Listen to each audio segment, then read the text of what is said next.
അസ്സലാമു അലൈക്കും വറഹ്മത്തുള്ളാഹി വബറകാതുഹു. സുന്നി വിദ്യാഭ്യാസ ബോർഡ് ഇംഗ്ലീഷ് മീഡിയം സ്കൂളുകളിൽ 7ാം തരത്തിലേക്ക് തയ്യാറാക്കപ്പെട്ട മസായിൽ ഫിഖ്ഹിന്റെയും അതിൻ്റെ തദ്രീബാത്തിൻ്റെയും 7ാമത്തെ ചാപ്റ്ററാണ് വായിക്കുന്നത്. അസ്വലാത്തു ലി അവ്വലി വഖ്തിഹ, നിസ്കാരം ആദ്യ സമയത്ത് നിർവഹിക്കലാണ്. പാഠത്തിലൂടെ പറയുന്നത് 5 വഖ്ത് നിസ്കാരത്തിൻ്റെ സമയങ്ങളാണ്. ആ കൃത്യസമയത്ത് തന്നെ നിസ്കരിക്കൽ നിർബന്ധമാണ്. ചില സമയങ്ങളിൽ നിസ്കരിക്കാൻ പാടില്ലാത്ത സമയങ്ങളുണ്ട്. അത് ഏതൊക്കെയാണെന്ന് വളരെ കൃത്യമായി തന്നെ പറയുന്നു. നോക്കൂ, വായിക്കാം.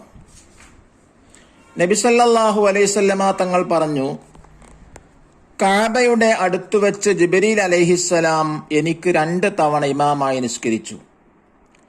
ആദ്യ തവണ സൂര്യൻ മധ്യത്തിൽ നിന്ന് തെറ്റിയ സമയത്ത് ളുഹുർ നിസ്കരിച്ചു.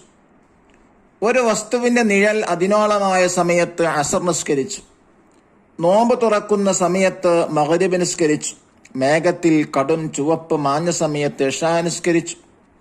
നോമ്പുകാരൻ ഭക്ഷണം ഹറാമാകുന്ന സമയത്ത് സുബ്ഹ് നിസ്കരിച്ചു. പിറ്റേ ദിവസം ഒരു വസ്തുവിന്റെ നിഴൽ അതിനോളമാകാറായ സമയത്ത് ളുഹുർ നിസ്കരിച്ചു. ഒരു വസ്തുവിന്റെ നിഴൽ 2 മടങ്ങായ സമയത്ത് അസർ നിസ്കരിച്ചു. നോമ്പ് തുറന്ന സമയത്ത് മഗ്രിബ് നിസ്കരിച്ചു. രാത്രിയുടെ 1/3 സമയത്ത് ഇശാ നിസ്കരിച്ചു. നേരം പുലരാറായ സമയത്ത് സുബ്ഹ് നിസ്കരിച്ചു. ജിബ്രീൽ അലൈഹിസ്സലാം പറഞ്ഞു, നബിയെ, ഇത് മുൻ കഴിഞ്ഞ നിമ്മാ നിസ്കാര സമയമാണ്. ഈ 2 സമയങ്ങൾക്കിടയിലുള്ളതാണ് നിസ്കാര സമയം. നമുക്ക് വായിക്കാം. വഖത്തിന്റെ ആദ്യത്തിലും അവസാനത്തിലും വഖത്ത് എന്ന സമയം നിസ്കരിച്ച് കാണിച്ചതിന് ശേഷം ജിബ്രീൽ അലൈഹിസ്സലാം പറഞ്ഞു, ഈ 2 സമയങ്ങൾക്കിടയിലുള്ളതാണ് നിസ്കാര സമയം. അപ്പോൾ നബി സല്ലല്ലാഹു അലൈഹി വസല്ലമ തങ്ങൾക്ക് ജിബ്രീൽ അലൈഹിസ്സലാം ആദ്യ സമയവും അവസാന സമയ നിസ്കാരം കാണിച്ചു കൊടുത്തു എന്നർത്ഥം. ഇന്ന് നോക്കൂ, നിസ്കാര സമയം ളുഹുർ. സൂര്യൻ മധ്യത്തിൽ നിന്ന് തെറ്റിയത് മുതൽ മധ്യാഹ്ന നിഴലിന് പുറമെ ഒരു വസ്തുവിന്റെ നിഴൽ അതിനോളമാകുന്നത് വരെ. അസർ, ളുഹുറിന്റെ അവസാന സമയം മുതൽ സൂര്യൻ അസ്തമിക്കുന്നത് വരെ. മഗ്രിബ്, സൂര്യൻ അസ്തമിച്ചത് മുതൽ മേഘത്തിൽ കടും ചുവപ്പ് മായുന്നത് വരെ. ഇശാ, മേഘത്തിലെ കടും ചുവപ്പ് മാഞ്ഞത് മുതൽ അൽ ഫജ്ർ സ്വാദിഖ് വെളിവാകുന്നത് വരെ. ഫജ്ർ സ്വാദിഖ് എന്നാൽ പ്രഭാതം. സുബ്ഹ്, അൽ ഫജ്ർ സ്വാദിഖ് വെളിവായത് മുതൽ സൂര്യൻ ഉദിക്കുന്നത് വരെ. വല്ല കാരണവശാലും സമയം അറിയാൻ കഴിഞ്ഞില്ലെങ്കിൽ ഗവേഷണം നടത്തി സമയം മനസ്സിലാക്കി നിസ്കരിക്കണം. അത്ര നിസ്കാരം വഖത്തിന് മുമ്പാണെന്ന് പിന്നീട് അറിഞ്ഞാൽ വീണ്ടും നിസ്കരിക്കണം. ഗവേഷണം നടത്താൻ സാധിച്ചില്ലെങ്കിൽ വഖത്തിന്റെ പവിത്രതയ്ക്ക് വേണ്ടി നിസ്കരിക്കുകയും പിന്നീട് ഖളാ വെട്ടുകയും വേണം. ചുരുക്കത്തിൽ ഒരു നിലക്കും നിസ്കാരം ഒഴിവാക്കാനുള്ള മാർഗ്ഗമില്ല എന്നർത്ഥം. ആദ്യ സമയത്ത് തന്നെ നിസ്കരിക്കണം. ഇബ്നു മസ്ഊദ് റളിയല്ലാഹു അൻഹു പറയുന്നു, അല്ലാഹു തആലാക്ക് ഏറ്റവും ഇഷ്ടമുള്ള കർമ്മം ഏതാണെന്ന് നബി സല്ലല്ലാഹു അലൈഹി വസല്ലം തങ്ങളോട് ഞാൻ ചോദിച്ചു. അസ്സലാത്തു ലി അവ്വലി വഖ്തിഹ, നിസ്കാരം ആദ്യ സമയത്ത് നിർവഹിക്കലാണെന്ന് അവിടുന്ന് പറഞ്ഞു. ജമാഅത്ത് ലഭിക്കാൻ വേണ്ടി നിസ്കാരം പിന്തിക്കൽ സുന്നത്താണ്. എന്നാൽ പൂർണ്ണമായി വഖത്തിൽ തന്നെ നിസ്കരിക്കാൻ കഴിയാത്ത രീതിയിൽ പിന്തിക്കൽ ഹറാമാണ്. അറഫ ലഭിക്കാനും അപകടത്തിൽപ്പെട്ടവനെ രക്ഷിക്കാനും നിസ്കാരം പിന്തിക്കേണ്ടി വന്നാൽ പിന്തിക്കൽ നിർബന്ധമാണ്. പറയപ്പെട്ടത് നിസ്കാരം പിന്തിക്കൽ നിർബന്ധമായ അവസരങ്ങളാണ്. ഉണരുമെന്ന് ഉറപ്പുണ്ടെങ്കിൽ പോലും സമയമായതിന് ശേഷം നിസ്കരിക്കാതെ ഉറങ്ങൽ കറാഹത്താണ്. ഉണരുമെന്ന് ഉറപ്പില്ലെങ്കിൽ അത് ഹറാമാണ്.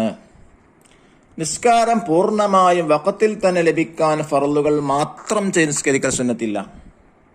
സുബ്ഹ് നിസ്കരിച്ചതിന് ശേഷം സൂര്യൻ ഉദിക്കുന്നവരെയുള്ള സമയം, അസ്ർ നിസ്കരിച്ചതിന് ശേഷം സൂര്യൻ അസ്തമിക്കുന്നവരെയുള്ള സമയം, വെള്ളിയാഴ്ചയല്ലാത്ത ദിവസങ്ങളിൽ മധ്യാഹ്ന സമയം.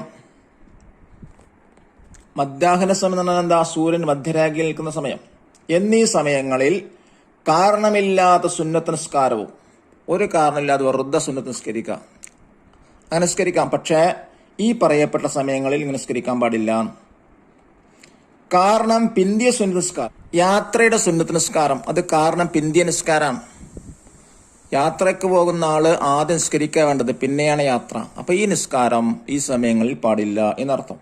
അപ്പോ കാരണമില്ലാത്ത സുന്നത്ത് നിസ്കാരവും കാരണം പിന്തിയ സുന്നത്ത് നിസ്കാരവും നിർവഹിക്കൽ കുറ്റകരമാണ്. മേൽ പറഞ്ഞ സമയങ്ങൾ നിർവഹിക്കേണ്ട നിസ്കാരങ്ങളല്ലാത്ത മറ്റു നിസ്കാരങ്ങൾ ഒരു കാരണവുമില്ലാതെ ഈ സമയങ്ങളിലേക്ക് നീട്ടിവെക്കുന്നതിനും അതേ വിധിയാണ്, ഹറാമാണ് എന്നർത്ഥം. അവ ഖളാ ആയ ഫർള് നിസ്കാരങ്ങളാണെങ്കിൽ പോലും കുറ്റകരമാണ്. നിസ്കാരം സഹിയാവുകയുമില്ല. ഈ സമയത്തിലേക്ക് മാത്രം നോക്കി നിസ്കരിക്കുക, അത് പാടില്ല. ദഫ്തർ ത്വാലിബ് നോക്കി തെരിബാത്തുകൾ ചെയ്യുക ഇൻഷാ അല്ലാഹ്. ഇതിന്റെ കൂടെ തന്നെ 7ാമത്തെ പാഠത്തിന്റെ തെരിബാത്ത് വായിക്കുന്നു. 1ാമത്തെ വർക്കം തന്നെ നസ്സിൽ മാച്ച് ദ ഫോളോവിംഗ് ആണ്. 1. ജമാഅത്ത് ലഭിക്കാൻ വേണ്ടി നിസ്കാരം പിന്തിക്കൽ. ലെറ്റർ സി സുന്നത്ത്. 2ാമത്തത് പൂർണ്ണമായി വഖ്തിൽ നിസ്കരിക്കാൻ കഴിയാത്ത വിധം നിസ്കാരം പിന്തിക്കൽ. ലെറ്റർ ഡി ഹറാം. 3ാമത്തത് അപകടത്തിൽപ്പെട്ടവനെ രക്ഷിക്കാൻ വേണ്ടി നിസ്കാരം പിന്തിക്കൽ. Letter A വാജിബ്. 4ാമത്തത് ഉണരുമെന്ന് ഉറപ്പുള്ളവൻ സമയമായ ശേഷം നിസ്കരിക്കാതെ ഉറങ്ങൽ. Letter B കറാഹത്ത്. ഇനി 2ാമത്തെ ആക്ടിവിറ്റി എന്താ? നുക്കമ്മിൽ ഫിൽ ഇൻ ദ ബ്ലാങ്ക്. 1. നിസ്കാര സമയം അറിയാൻ വഴിയില്ലെങ്കിൽ ഗവേഷണം നടത്തി സമയം മനസ്സിലാക്കി നിസ്കരിക്കണം. 2ാമത്തത് മഗ്രിബ് സൂര്യൻ അസ്തമിച്ചത് മുതൽ മേഘത്തിൽ കടും ചുവപ്പുമായുന്നത് വരെ. 3ാമത്തെ സുബഹ് അൽ ഫജ്ർ സാദിഖ് വെളിവായത് മുതൽ സൂര്യൻ ഉദിക്കുന്നത് വരെ. ഇനി 3ാമത്തെ വർക്ക് നുജീബു. Give the answer. നമ്പർ 1. അല്ലാഹു തആലക്ക് ഏറ്റവും ഇഷ്ടമുള്ള കർമ്മമേത്? ഉത്തരം നിസ്കാരം ആദ്യ സമയത്ത് നിർവഹിക്കലാണ്. ചോദ്യം 2. കാരണമില്ലാത്ത സുന്നത്ത് നിസ്കാരവും കാരണം പിന്തി നിസ്കാരം കുറ്റകരമാണ് എപ്പോൾ? ഉത്തരം സുബ്ഹി നിസ്കരിച്ചതിന് ശേഷം സൂര്യൻ ഉദിക്കുന്നതുവരെയും അസ്ർ നിസ്കരിച്ചതിന് ശേഷം സൂര്യൻ അസ്തമിക്കുന്നതുവരെയും വെള്ളിയാഴ്ചയല്ലാത്ത ദിവസങ്ങളിൽ മധ്യാഹ്ന സമയവും. 3ാമത്തെ ചോദ്യം നിസ്കരിക്കാതെ നിസ്കാര സമയമായ ശേഷം ഉറങ്ങുന്നതിന്റെ വിധി എന്ത്? ഉണരുമെന്ന് ഉറപ്പുണ്ടെങ്കിൽ കറാഹത്തും ഇല്ലെങ്കിൽ ഹറാമും. 4ാമത്തെ വർക്ക് നക്തും മഖാല റൈറ്റ് ദ പാരഗ്രാഫ്. നമ്പർ 1. നിസ്കാര സമയം ജിബ്രീൽ അലൈഹിസ്സലാമിന്റെ വിശദീകരണം. ആദ്യ തവണ സൂര്യൻ മധ്യത്തിൽ നിന്ന് തെറ്റായ സമയത്ത് ളുഹ്ർ നിസ്കരിച്ചു. ഒരു വസ്തുവിന് നെയ്യൽ അതിനോളമായ സമയത്ത് അസ്ർ നിസ്കരിച്ചു. നോമ്പ് തുറക്കുന്ന സമയത്ത് മഗ്രിബ് നിസ്കരിച്ചു. മേഘത്തിൽ കടും ചുവപ്പ് മാഞ്ഞ സമയത്ത് ഇശാ നിസ്കരിച്ചു.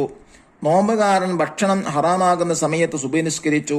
പിറ്റേ ദിവസം ഒരു വസ്തുവിന് നിഴൽ അതിനോളമാകാറായ സമയത്ത് ളുഹ്ർ നിസ്കരിച്ചു. ഒരു വസ്തുവിന് നിഴൽ 2 മടങ്ങായ സമയത്ത് അസ്ർ നിസ്കരിച്ചു. നോമ്പ് തുറന്ന സമയത്ത് മഗ്രിബ് നിസ്കരിച്ചു. രാത്രിയുടെ 3/1 സമയത്ത് ഇശാ നിസ്കരിച്ചു. നേരം പുലരാറായ സമയത്ത് സുബ്ഹി നിസ്കരിച്ചു. ജിബ്രീൽ അലൈഹിസ്സലാം പറഞ്ഞു, നബിയെ, ഇത് മുൻകഴിഞ്ഞ നബിമാർ നിസ്കാര സമയമാണ്. ഈ 2 സമയങ്ങൾക്കിടയിലുള്ളതാണ് നിസ്കാര സമയം. ഇനി 5ാമത്തെ വർക്ക് തഖ്സീസ്. കലണ്ടറിൽ നോക്കി ഈ മാസത്തെ നിസ്കാര സമയ പട്ടിക ഭംഗിയിൽ തയ്യാറാക്കി ക്ലാസ്സിൽ പ്രദർശിപ്പിക്കുക. ശേഷം ഉസ്താദിന്റെ ഒപ്പ് രേഖപ്പെടുത്തി വീട്ടിൽ ചുമരിൽ തൂക്കിയിടുക. ഓരോ മാസത്തെയും നിസ്കാര സമയം കലണ്ടറിൽ കൃത്യമായി കൊടുത്തിട്ടുണ്ട്. അത് നിങ്ങൾ എന്ത് ചെയ്യുക? അത് ഒരു പേപ്പറിൽ വൃത്തിയായി എഴുതി ഉസ്താദിനെ കാണിക്കാം. 2ാമത്തെ വർക്ക് എന്താ? അൽ ഫജ്ർ സാദിഖ് നിരീക്ഷിച്ച അനുഭവം ക്ലാസ് റൂമിൽ വിവരിക്കുക. അതായത് പ്രഭാതം പുലരുന്ന സമയം ഓരോരുത്തരും എന്ത് ചെയ്യുക? നിരീക്ഷിക്കാം. എന്നിട്ട് അതിന്റെ വിശദീകരണം ക്ലാസ്സിൽ നൽകുക. അല്ലാഹു തആല 5 വഖ്ത് നിസ്കാരങ്ങൾ കൃത്യസമയത്ത് തന്നെ നിസ്കരിക്കാൻ അല്ലാഹു നമുക്കെല്ലാവർക്കും തൗഫീഖ് നൽകാൻ അനുഗ്രഹിക്കട്ടെ. അസ്സലാമു അലൈക്കും വറഹ്മത്തുള്ളാഹി വബറകാതുഹു.